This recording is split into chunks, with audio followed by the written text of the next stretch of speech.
भाई YouTube channel. मैं कमलेश चौहान आज नंबर सिस्टम की एक बेसिक क्लास लेके आया हूँ। तो इसमें अपने कॉम्पिटिटिव एग्ज़ाम में आने वाले सभी क्वेश्चन जो हैं वो हम डिटेल में पढ़ेंगे। और जो मैथमेटिक्स का जो होता है वो इसी पे आधारित होता है नंबर सिस्टम पर। तो नंबर सिस्टम में हम नंबर क्या होता है, सबसे पहले नंबर के ज्ञात करते हैं। नंबर में क्या होता है, एक्स वाई, जो दो संख्या या तीन संख्या कोई भी मिलकर बनी होती है, किसी भी संख्या वो एक्स और वाई से मिलकर बनी होती है, एक्स और वाई से। और सबसे पहले संख्या में बच्चों का जो प्रॉब्लम होता है स्टूडेंट का, वो होता है इकाई दहाई में। तो इकाई दहाई का जो है वो जैसे हम तीन संख्या से ज्ञात करते हैं, ये तो दो यूनिट हो गई, 3 यूनिट। इकाई का अंक, इकाई मतलब 1 और दहाई मतलब 10 होता है, और सैकड़ा में आ जाता है 100। अगर किसी संख्या को अगर मैंने लिख दिया 67, जैसे ये 67 है, अब ये काहे से मिलकर बना होता है, ये मिलकर बना होता है 6, 10 और ये 7, 1, ये इससे मिलकर बना होता है नंबर सिस्टम में जैसे ये यूनिट है, तो इसको ज्ञात करने के लिए जैसे ये इकाई का और ये दहाई के अंक को 10 से मल्टीप्लाई कर देते हैं और 7 को 1 से मल्टीप्लाई कर देते हैं, तो ये इकाई और दहाई हो गया। अब उसमें एक प्लेस वैल्यू भी होती है, फेज वैल्यू भी होती है। फेज वैल्यू वही होती है जो इस संख्या में जो भी संख्या दे रखी हुई, और प्लेस वैल्यू आपको ज्ञात करने के लिए ये इकाई का अंक है तो इसकी प्लेस वैल्यू 9 ही आएगी अपने। और 7 की अगर प्लेस वैल्यू ज्ञात करनी है तो इसको 10 से मल्टीप्लाई करना पड़ेगा आपको। और प्राकृतिक संख्या, अब आते हैं इसमें प्राकृतिक संख्या में। ये अगर प्राकृतिक संख्या 1, 2 और 3, प्राकृतिक संख्या का मतलब होता है जो प्रकृति में जो भी उपलब्ध है संख्या, जो भी वस्तु है उनको गिनने के लिए संख्या का यूज़ करते हैं, 1 और 2 और 3। तो शून्य का यूज़ नहीं किया जाता, शून्य का यूज़ प्राकृतिक संख्या को ज्ञात करने में नहीं किया जाता। और इसके बाद शून्य का आविष्कार हुआ, उसके बाद पूर्ण संख्याएँ आई, उसके बाद हम जीरो से इसको पूर्ण संख्या का नाम दिया है इसको। तो 0 से 0, 1 और 2 और अनंत तक होता है ये, ठीक है। अब इसके बाद आएगा पूर्णांक संख्याएं। पूर्णांक संख्या होती हैं जो माइनस से स्टार्ट होती हैं, माइनस से स्टार्ट होते भी अनंत तक जाती हैं, और प्लस से 1, 2, 3 स्टार्ट होके भी अनंत तक जाती हैं। अब आएगा अभाज्य संख्या। पूर्णांक संख्या में एक और मैं आपको बता देता हूँ, तो वो है कि पूर्णांक संख्या आपको पूछ लिया 6.5। अब इसका आपको पूर्णांक संख्या बताना है। पूर्णांक संख्या में क्या आएगा इसका आंसर, तो अगर 6.5 है तो इसका आएगा 7, ये आपको पता होना चाहिए।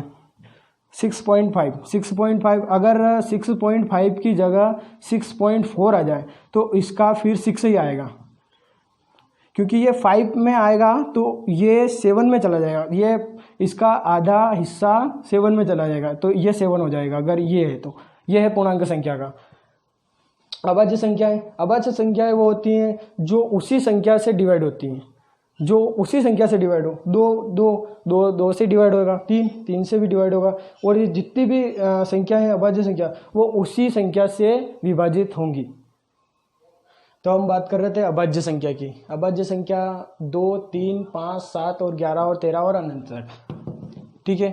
तो अभाज्य संख्या जो होती है उसको हम 100 तक ज्ञात कर लेते हैं। 100 तक कितनी होती हैं, 1 से 25 तक की प्राइम नंबर होता है 9, और 25 से 50 तक का होता है 6, और 50 से 100 तक का होता है 10। तो टोटल हो गया कितना, 25। 100 तक की संख्या में 25 प्राइम नंबर होता है। प्राइम नंबर का अर्थ होता है अभाज्य संख्याएं, जो संख्याएं उसी संख्या से डिवाइड होती हैं वो होती हैं अभाज्य संख्याएं। अभी तक हम बात कर रहे थे अभाज्य संख्याओं की, अब हम बात करेंगे भाज्य संख्या की। भाज्य संख्या कॉम्पोजिट नंबर भाज्य संख्या होती है। अभाज्य संख्या को छोड़कर जो भी संख्या है वो भाज्य संख्या में आती है, जैसे 4, 6, 8 और 10, ये सभी भाज्य संख्या में कॉम्पोजिट नंबर में आती है।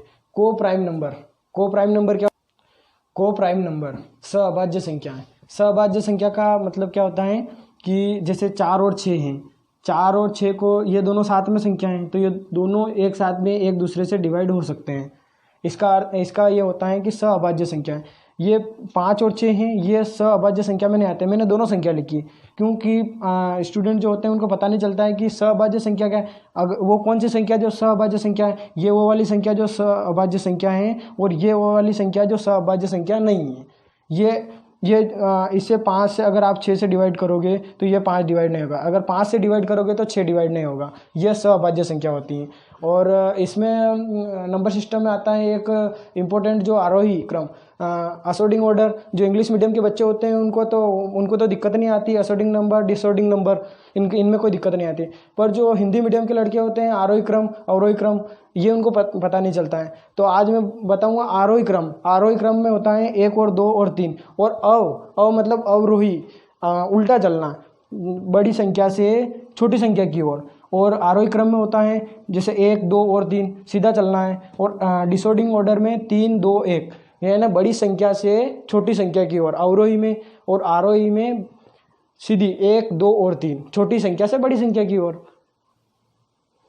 तो नंबर सिस्टम से क्वेश्चन करेंगे। तो क्वेश्चन है 2 अंकों की सबसे बड़ी संख्या, 3 अंकों की सबसे बड़ी संख्या और 4 अंकों की सबसे बड़ी संख्या। ये देखने में लग रहे होंगे आपके बहुत छोटे क्वेश्चन है, पर ये आरआरबी में पूछे गए क्वेश्चन है। आरआरबी पिछले गत वर्षों में पूछे हुए प्रश्न हैं जो बहुत अगर पता हो तो ठीक है, वरना आपका आंसर रॉन्ग ही होगा। तो इसको अगर हम अच्छे से अच्छे तरीके से हल अगर पता हो हमको तो कर सकते हैं। अगर 2 अंकों की सबसे बड़ी संख्या ज्ञात करनी है तो सबसे पहले अगर जैसे लेते हैं हम 2 अंकों की सबसे बड़ी संख्या, तो इसको अच्छे तरीके से ज्ञात करने के लिए 3 अंकों की सबसे बड़ी संख्या लिखूंगा मैं। 100 लिख दी मैंने, और 100 तो 3 अंकों की हो गई। अब अपने को कितने की ज्ञात करनी, 3 अंकों की सबसे बड़ी संख्या, 2 अंकों की सबसे बड़ी संख्या ज्ञात करनी। तो इसमें से 1 माइनस कर दूंगा मैं, तो अपने आ जाएगा 2 अंकों की सबसे बड़ी संख्या। 2 अंकों की सबसे बड़ी संख्या 99।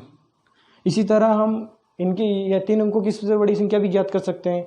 अब 3 अंकों की सबसे बड़ी संख्या ज्ञात करने के लिए मुझे 1000 में 100,000 में 1 माइनस करना पड़ेगा, तो आएगा 999।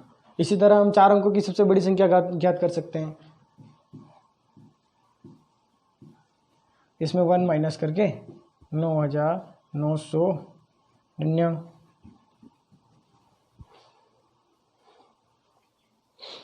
तो नेक्स्ट क्वेश्चन है 6, 1, 4, 2, 5 से बनने वाली स्मॉलेस्ट और हाईएस्ट जो संख्या होती है, सबसे बड़ी और सबसे छोटी संख्या, वो संख्या हम जैसे ऑप्शन दे रखे हैं।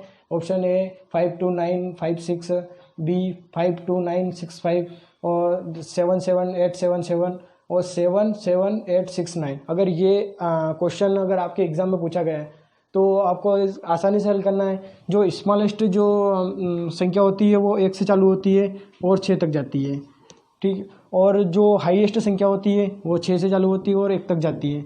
ये इसका कोई नहीं, बेसिक है और छोटा है। सबसे छोटा आंसर इसका ये होगा, 1 से चालू होकर 6 और 6 से चालू होकर 1। स्टार्ट 6 से करना है और 1 पे जाना है। और अगर सबसे छोटी पूछे तो 1 से 6 की ओर। तो अगर जो संख्याएं 7 से स्टार्टिंग है और 7 से और 7 पे ही ख़त्म होती हैं तो वो आपका करेक्ट आंसर होगा। ये आप इस तरह अच्छे तरीके से याद कर सकते हैं इसको। एक बार और समझते हैं। जैसे 6, 1, 4, 2, 5 से बनने वाली स्मॉलेस्ट और हाईएस्ट संख्या, तो इसको ज्ञात करने के लिए संख्या कौन सी संख्या है? 6, 1, 4, 2, 5। तो सबसे बड़ी संख्या कौन सी है? 6। सबसे बड़ी संख्या 6 और सबसे छोटी संख्या कौन सी? 1।